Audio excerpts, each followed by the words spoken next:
Welcome back to Adventures with Bam. I'm Brent Billings. And I'm Maggie Billings. And this episode has us examining one more element of our PCD weekend in Spokane. Yeah, we forgot. After we stopped recording, we were like, oh, we forgot a whole thing.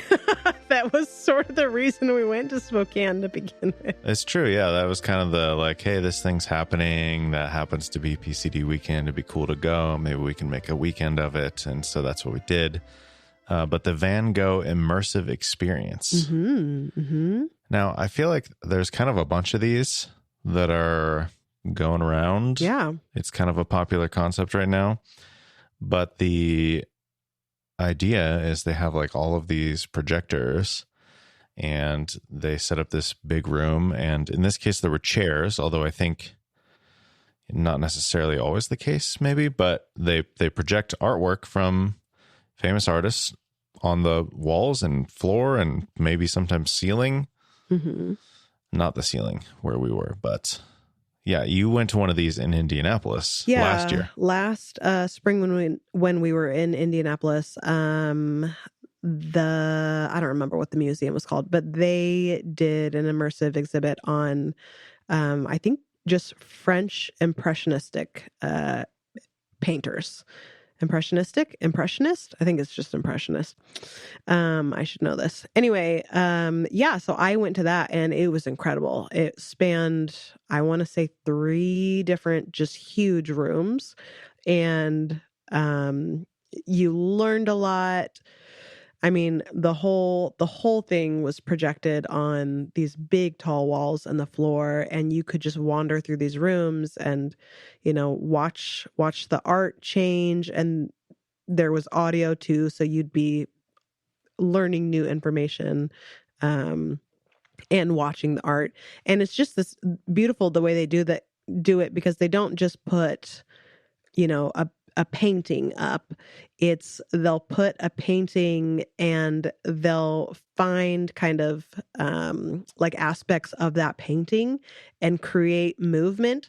So if you've got, a big painting of a bunch of trees, they'll take these little leaves from the trees and make it look like, oh, the leaves are falling and now the wind is blowing. Or, we've got these lily pads, Monet's lily pads, like we've got this, but oh, now look, the floor is the water and the water is moving and there's fish going through the water.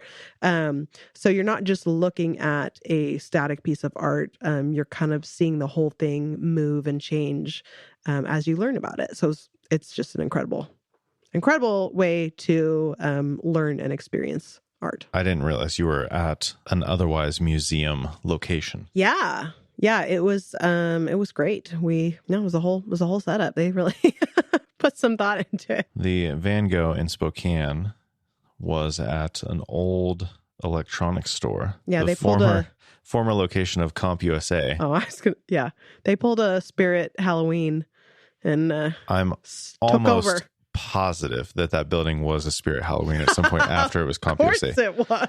CompUSA went out a long time ago. So that building's been there. But yeah, they took over the thing. It was, cool setup. They had one room that was immersive, and then they had before that like several hallways and smaller rooms where you would kind of like go through his artwork.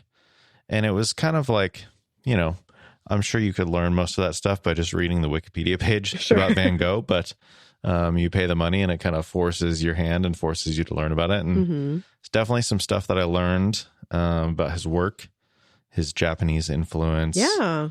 Some very famous pieces that I was just not aware of.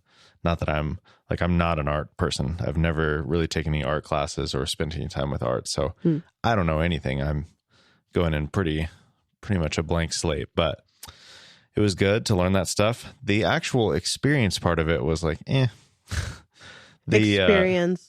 The immersive part. Yes. The big room. Projectors. The projectors were like too dim in some places. And then the worst part about the whole thing is that there were some young children.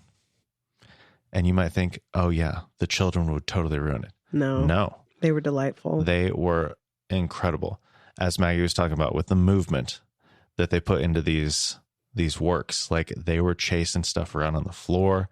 Like they were more immersed in that art than anyone else in that room. And these kids are probably around the same age our kids. They ranged from, I don't know, like 2 to 4 or 5, probably. Yeah. Yeah. And they were just kind of, they weren't screaming. They weren't running all over. They were, they kind of had like a little area, but they were, they were chasing the leaves and laughing and just enjoying it. But they weren't sitting in a chair quietly. And some people can't handle that. Some lady said to them, maybe you should listen to your parents so the rest of us can enjoy our experience too.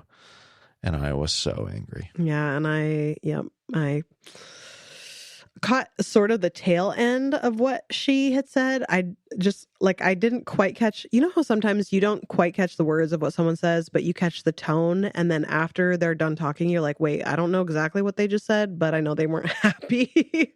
So I kind of was like, what did she just say?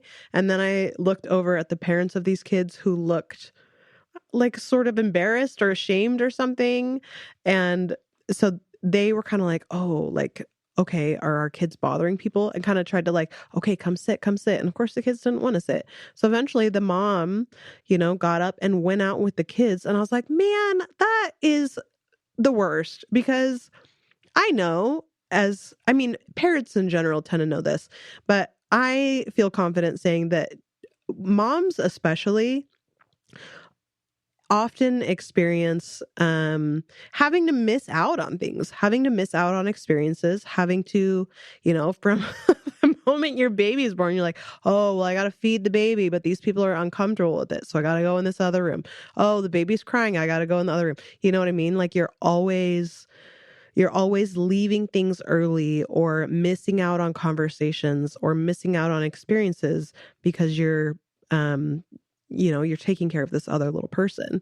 So to go to this beautiful immersive thing and have your kids be doing just fine, but one person makes a stink out of it, and you have to leave. And I felt so bad. And yeah, I told you, Brent, I was like, don't say anything to the lady. Don't say anything to the lady. You're going to make it worse.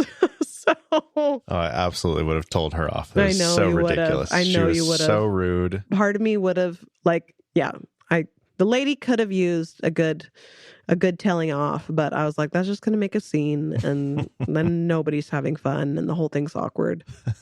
So luckily, I did follow them out, and I was already irritated with the projector situation, and I was having a hard time focusing on what I was actually supposed to be looking at, because I was like, how could they? I was just going through that. So I go out, and I was like, hey, my wife wouldn't let me say anything to the other lady, so I'm just going to tell you guys that your kids are amazing, and they were actually, engaging the art better than anybody else. And she's like, yeah, we're just trying to like teach them to appreciate it while they're young. And I'm like, man, it was working. They were appreciating it. They were so much appreciating it. But luckily, right out, they left the immersive part, and right out there is tons of, they have like little kid activities too. So the kids could run around without anybody judging them. And yeah. So because I think you went out a couple of minutes before I did.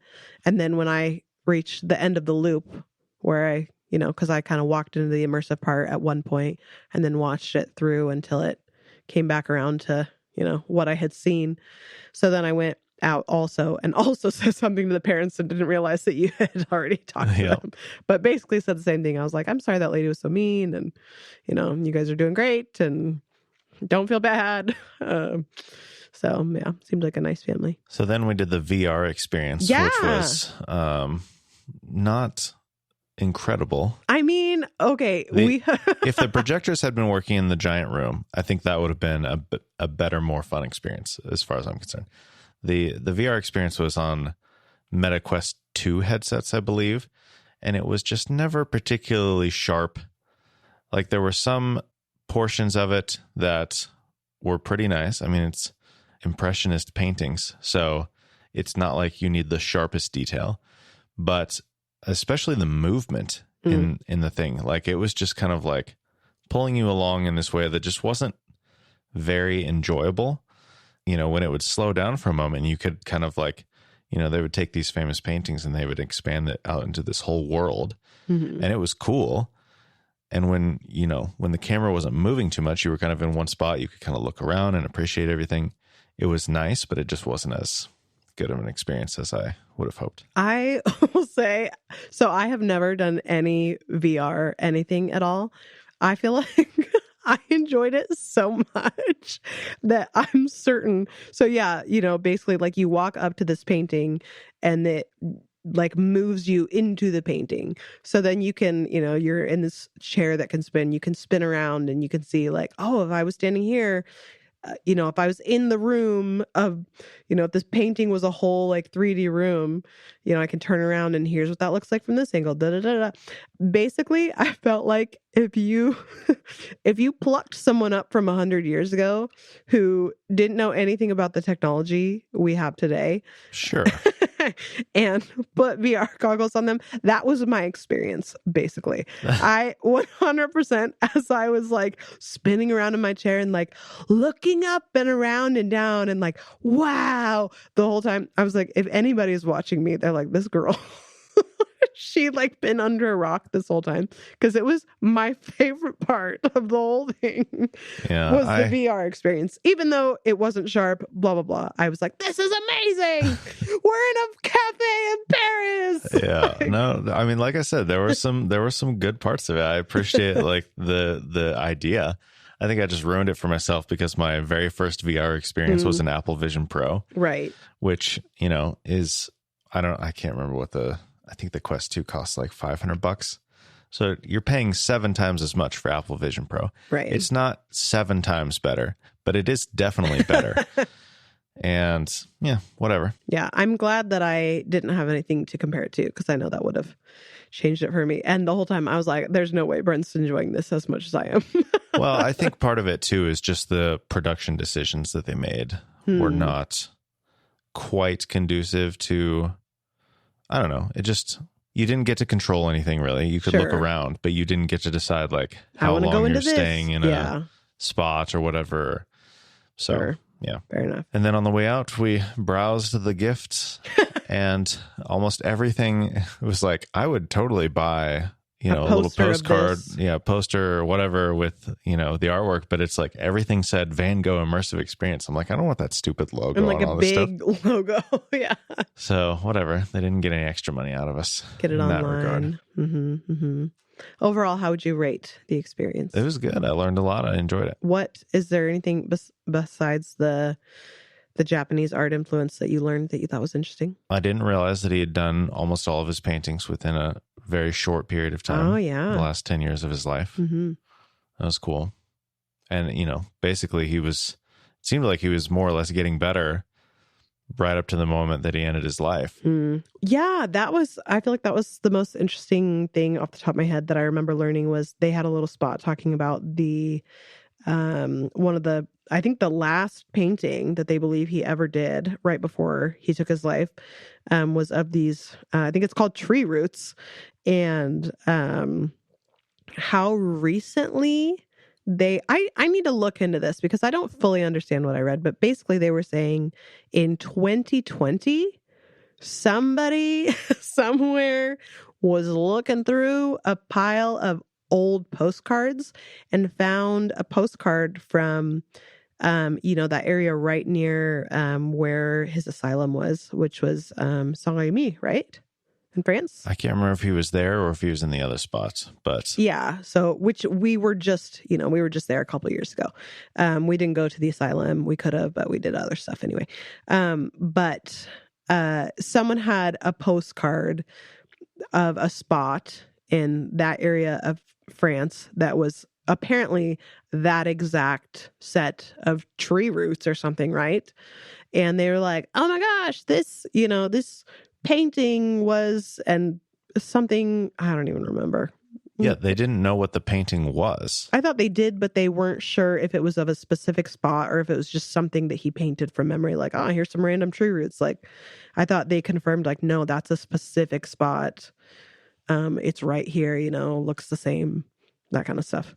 Like the postcard was from around the same time that he was alive or would have painted it or something. Yeah, I don't know. The description was very brief, and I was like, whoa. I need more information about this.